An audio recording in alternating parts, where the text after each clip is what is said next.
મોરા તે ગઢે બેઠી મોમાય, મોમાય માને બાપો.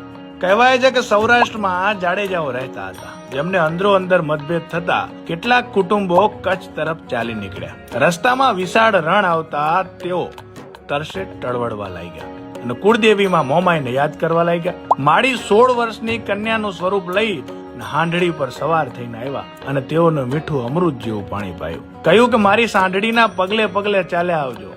આગળ જતા એક ટીંબા પર હાંડડીના પગલા લુપ્ત થઈ ગયા અને માતાજીની સ્વયંભૂ મૂર્તિ, ચુંદડી, શ્રીફળ અને ત્રિશૂળ મળી આવ્યા અને જાડેજા કુટુંબોએ ત્યાં જ માતાજીની દેરી બનાવી. મોમાઈ માએ મોર થઈને રસ્તો બતાવ્યો હોવાથી આ જગ્યા મોમાઈ મોરા નામે પ્રસિદ્ધ થઈ.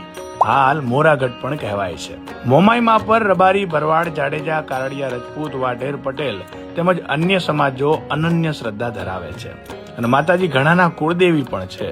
આપ પણ ક્યારેક આવજો મારી મોરાગઢ વાળી મોમાઈના દર્શને.